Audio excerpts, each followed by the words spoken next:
Good afternoon, Wrestling Inc. Happy Hump Day. It's me, your managing editor of WrestlingInc.com, Nick Hausman, joined here as I am every Wednesday to talk the pro wrestling news the past 24 hours. Our good friend, comedian, Brian Wohl. Brian, welcome back to the Wrestling Inc. Daily. Hey, Nick, things are looking great. I'm very excited for Royal Rumble this weekend. Yeah, and you're going to be there, right? I will be there. Yes, we're going to talk a little Rumble here on the show today. We got some updates about possible entrants. But yeah, I will be at the Rumble. A couple of things about the Rumble while you bring it up, while everybody's here at the top of the show. So Friday's show will be a pre-taped show. It'll be me and TK giving our Royal Rumble preview and predictions. That's because I'll already be in St. Louis Friday morning at 9 o'clock a.m. I am slated to be a part of the Rumble media junket, which you did. Which one did you do? I did the SummerSlam one. SummerSlam one. I was like to say Yeah. that it was SummerSlam, but then I jumped in the next day. That's why that's confusing for me. Yeah, so I'll be following in Brian's footsteps. I'll be at the Rumble junket on Friday morning, and then we'll have all those interviews up on the Wrestling Inc. YouTube channel shortly after, and we're going to run one of them on the daily on Monday. Or on Friday. We'll have some others that will start rolling out on Monday the week after. So I'll be in the house. I'll be at the stadium. I'll be watching the show live. I've never been to a Royal Rumble. Should be great, man. Should be a lot of fun. And the junket's the morning of the event, yeah? No, it is the day before. So Friday morning is when the junket is going down, because this year the Rumble is on a Saturday. So usually the media days are like the day before, whatever. So Friday I'll be at the junket 9 a.m. Central Time, and then you guys get all that covered shortly after. So before that, though, we got a guest here today. If you're listening to us in audio form, after we talk the news, you'll hear from MLW World Champion Hammerstone. If you're watching us in video form, that's going to premiere over on the Wrestling Inc. YouTube channel in about 25 minutes, so you can go check it out over there. And, of course, the Wrestling Inc. Mailbag, or Wrestling Inc. Daily Mailbag at the end of the show for everybody. We're going to talk about the top bout tonight at AEW Beach Break, the TNT champion Cody Rhodes squaring off against interim TNT champion Sammy Guevara in a 50-foot ladder match. Did you see that ladder, Brian? See how big that ladder is? Yeah, what are they doing? Sammy Guevara always wants to use like the tallest ladders. That's how he he nearly killed Matt Hardy. Yeah. What are they going to do? They are crazy, man. It's going to be a spectacle. I'm going to watch, but these make me scared. Yeah, it is way too big of a ladder that Cody brought out and terrifies me. And, we saw him leap off of a way too tall steel cage before. So who knows what we'll get tonight. We're going to talk about Cody and Sammy Guevara, though, in the mailbag. And, of course, before we get to the news, the comment section is open wherever we're at, YouTube, Twitch, all those places. Hi from Ryan W.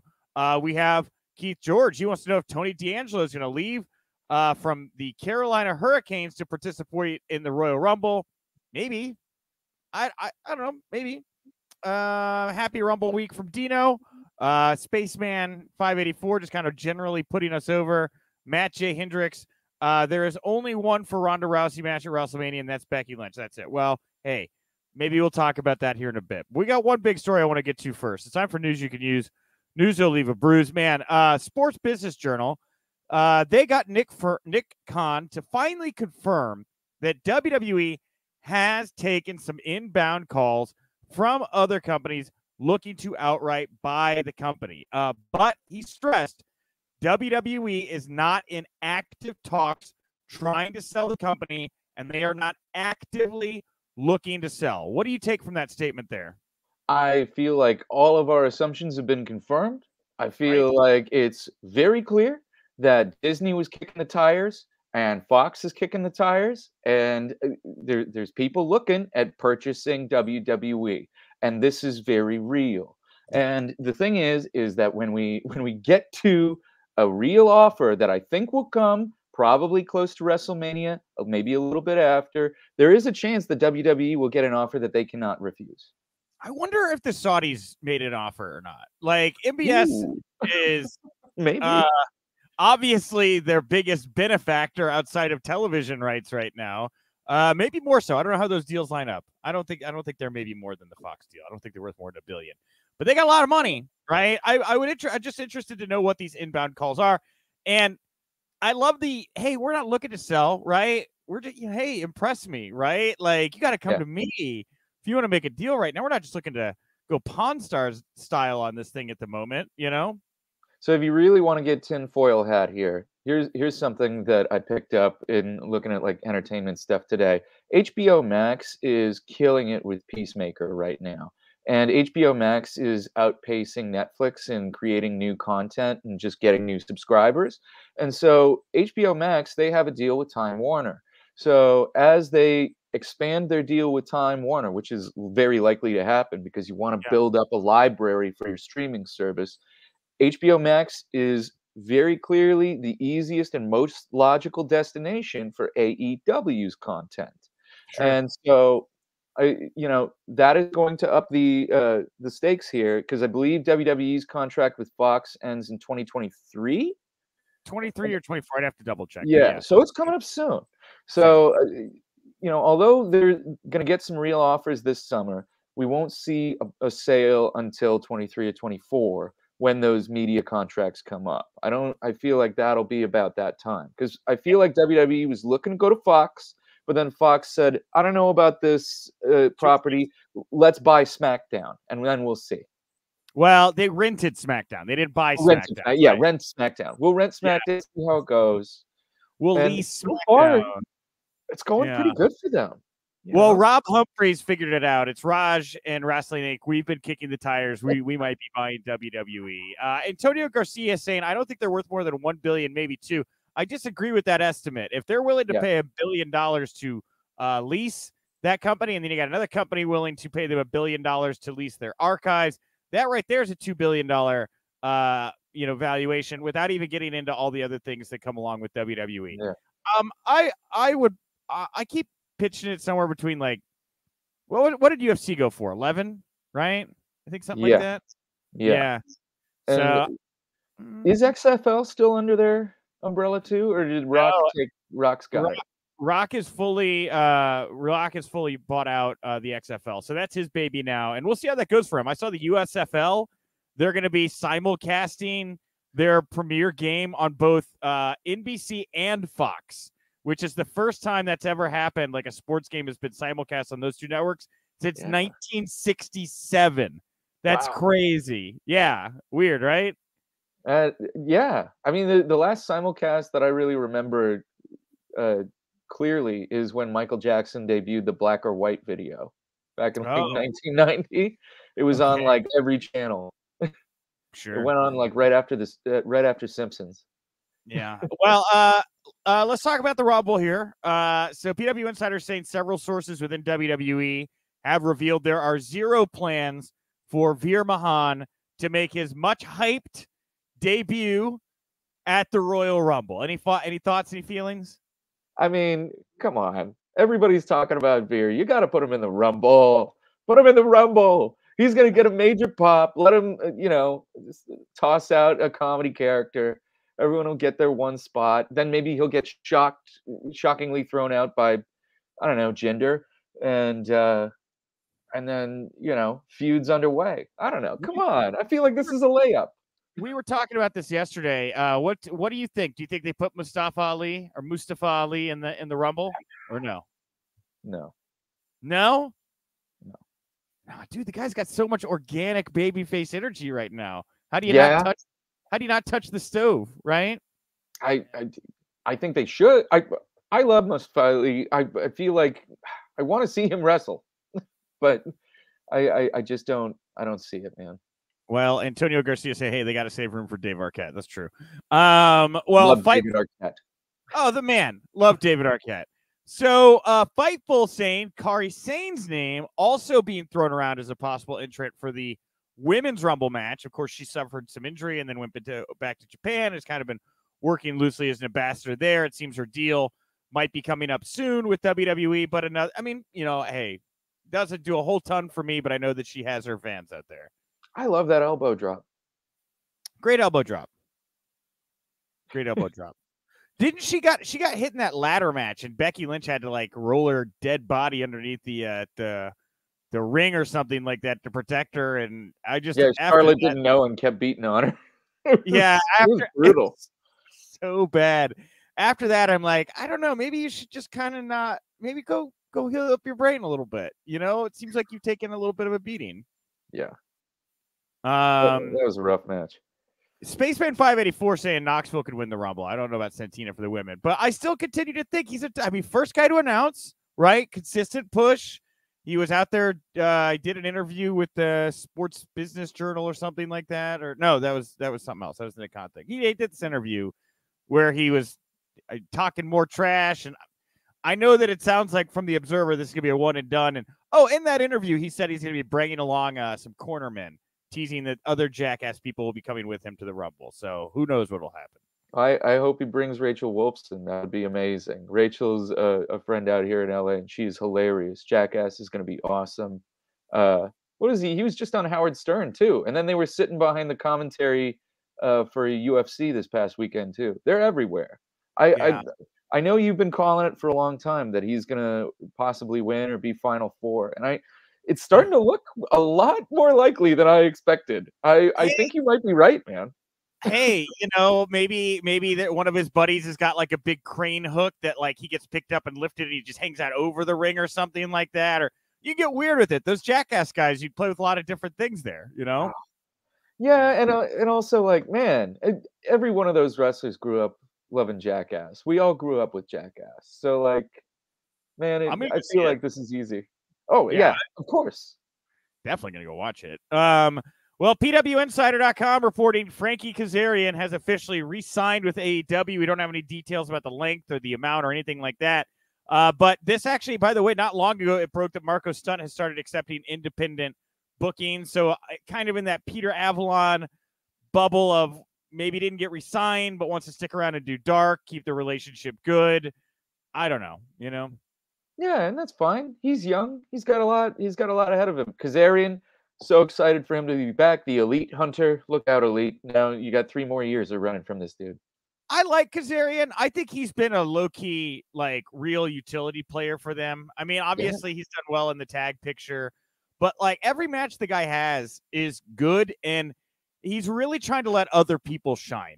And it's nice to see, somebody just kind of find their lane and rock. He's like, hey, this is a young man's company right now. I'm just happy to rock and roll, and let's go have some good wrestling matches right now. And I think that's the attitude, the exact kind of attitude I think Tony Khan wants out of him. Yeah, he's kind of a player coach right now. He's definitely, paired with younger guys, helping them out, looking awesome. Yeah. Like don't sleep on Kazarian matches, you guys.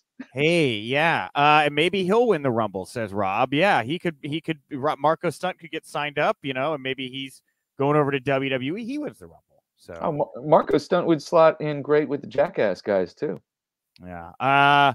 Well, Keith Lee, he's officially filed to trademark the Limitless label that he uses on the independents and used in WWE there for a while. Good to see him making some moves. I wonder where we see Keith Lee. A lot of people, I guess, right now are tweeting about how they think Johnny Gargano is going to be at Beach Break tonight. I'm interested to know where Keith Lee's next move is going to be. Ooh.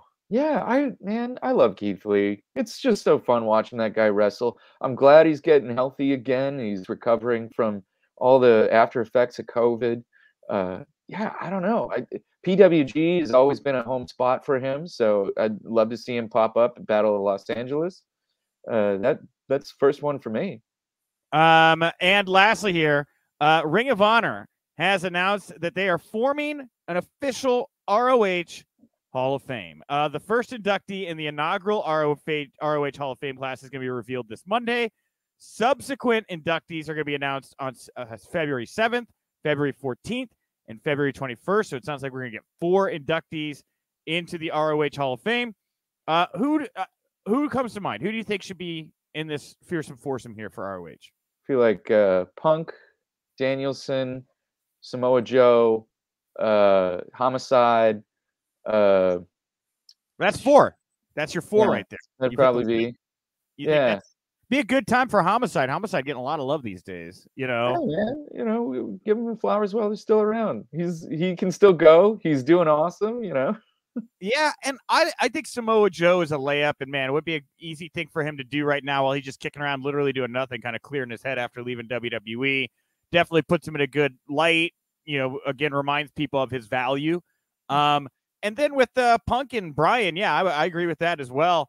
I think it's good that Tony Khan is leaving that door open for those guys to do little things like this with what is of Ring of Honor. And for ROH, you know, what else are they doing right now? This seems like something manageable to keep the brand alive, doesn't it? Yeah. I feel like somewhere down the line, it'd be great to see Seth Rollins, get acknowledged as Tyler Black for them. He did so much for them. It's true. All right. Well, Brian, I want to thank you for talking. What was the news of the day to start the show? Really was not, I'll just be honest, was not a heavy news day for the site. I mean, there was things that were said. We had some posts that do really well, but kind of thin on news. I thought we did the best with it. It was good. Yeah, and also that's kind of good though. Sometimes no news is good news, guys. It means everybody's alive, healthy. Plans have not changed. Things are good. I don't recap the podcast stuff or like the transcriptions and stuff on the show. We try to focus on news, but if you're just looking for a good, nice, meaty post to kind of sink your teeth into, I will go out of my way to recommend the post titled, I believe it's Jake Roberts tells insane story of largest snake he's ever worked with. It is a magnificent tale of Jake Roberts relaying how Vince McMahon wanted a really big snake that 4 men would have to carry, and the process of procuring that snake, and then the process of trying to control that snake. And it's a harrowing tale, and I was on the edge of my seat, and I hate snakes, and it scared the crap out of me. So food for thought. Was that for a Survivor Series? Is that what that was for? I think it was for a Survivor Series, yes. I think the snake in question, I don't believe was used. I don't want to spoil why, but what a time to be in pro wrestling. I'll put it that way. God damn, what a crazy story that is, It was the same time the British Bulldogs had Matilda, Coco Beware had Frankie the parrot. Everybody had some sort of animal. Yeah. You got to have an animal. Got to have a gimmick, right? Your gimmick is the animal, right? You're a toucan guy, The hedgehog. Anyway. So this brings us to the mailbag today. Mailbag question. I was going to write, what match at Beach Break are you most excited for? But I feel like it was pretty straightforward. This is like a big one-match show. It's this ladder match. We all want to see what's going to happen. So rather than asking you what match you're excited for, I thought I'd focus on this because Cody's been getting such, polarizing reactions recently. I wanted to figure out what we might be expecting tonight. Who are you going to be cheering for between Cody and Sammy? We got a little over 100 votes here. 57-8 Sammy, 42-2 Cody Rhodes. And I'll say we also just ran a post on the site where Tony talks about Cody's varied responses. And he says that Cody is now an aggressive heel. And I don't know that Cody would I don't know how he feels about Tony labeling him as such. Any thoughts on this poll? I don't think Cody's a heel yet. I know the audience is booing him, but I don't feel like that's quite where it's at. I think there's more going on. And, Cody will probably take a big fall off that ladder through a flaming table and, hope that people love him again. Yeah. He's going to just keep giving his body until people cheer for him. It seems like that's what he's determined to do, and I hope he doesn't hurt himself. Well, Antonio here saying Sammy should win, otherwise he'll be buried. It definitely would put him in a spot to lose here. Cody does not need this win. Now, it would seem that they did not plan to take the title off Cody this soon because he got it, then he dealt with the COVID stuff. They had to do something on the fly, and that's how the belt ran up in Sammy's hand, and then they will tie it back up. Cody will win again. Solidification thing here or whatever. I don't know. And, we haven't gotten an update on if Cody has re-signed officially yet or not with AEW either, have we? We haven't, but, he's already doing another Go Big show. I just don't see how he would leave the Warner family. Dude. I mean, maybe he gets to do both. I mean, I don't know what his Go Big show contract is like. I don't know if anything has to do with AEW, right? Could he be, You're right. They're probably not, linked, but they are, it's that family of networks. They're probably going to keep him in the fold. I just don't see how they would put him on, Times Square billboards as being like, one of the big faces at TBS, and then him just walking. I just don't see that. Yeah. I could be wrong, but it seems unlikely. All right. Well, Rob saying, hey, he's also got that reality show, doesn't want to leave that. I don't know, man. It's just like, is he happy, right? Is this the company for him? Would he be better off back in Vince's system where Vince sees his value, pays it better? Maybe that's all he wanted. He just wanted respect over at WWE. And if he comes back and he gets that, maybe that's all Cody wanted in the end anyway. So I don't rule anything out right now. If anybody could pop up, if Cody drops the TNT title tonight, cue rampant speculation going into the Rumble on Saturday. You can check it, date it, mark it. That is going to happen here if he does not win tonight. Yeah, that would be awesome. That would be so fun. But also, I just don't get Sammy's character right now. What does Sammy want? Who is Sammy? I just don't get what his arc is. I feel like he's just kind of floating out there. Besides, I want that title. The Inner Circle thing is splintered, right? It's like, are they even a thing? Sammy's a little adrift. He's a hell of a worker. I don't know if the Ty Conti stuff that was flaring up about a month ago and he's going through a separation with his wife, maybe he just needs some space so he doesn't get locked into anything right now. I don't know. I have no idea. I don't know what the guy's situation is like, but he does seem a little adrift, Yeah, I just don't, and all the Inner Circle guys are kind of adrift right now. We had Eddie Kingston coming in saying that Pride and Powerful should be away from them, but now there's an injury with Kingston, so now that's kind of on pause. It's really tough right now to see the direction of Sammy and the other Inner Circle members. All right, well, we're going to put a button in it there for today. I want to thank everybody for tuning in. I'll be back for one more live Wrestling Inc. Daily tomorrow. I'll be joined by Paul Pratt, a.k.a. Polio Del Mar. If you like this show, support the Wrestling Inc. Daily on iTunes, 5-star ratings, comments. Always appreciated. Support WrestlingInc.com on all the socials. And come back tonight after Beach Break for the Wrestling Inc. podcast, breaking it down after hours, just like we do here during the day. Brian, anything you want to put over here before we wrap up the show today? Oh, man, I'm just excited for Royal Rumble. Let's all have a party. I love it. Have so much fun there. I'm jealous of you. You have a ball over there, Nick. You're probably going to get to interview the Raw superstars. It's a lot of great stuff. Dewdrop, she's so fun. Excited for her this weekend. Oh, that's true, because all the SmackDown talent will be in Kansas City, so it probably will be a lot of Raw talent that I'm talking to on Friday. That's a good. Hadn't even thought about that. I'm gonna focus more on prepping talent questions for Raw talent now. I hadn't thought about that. I got your back, buddy. That's smart. That is smart. All right, I'm at Nick_Hausman over on Twitter. Thank you all so much for tuning in. I'll talk to you tomorrow, and remember, if you winked, you didn't miss it.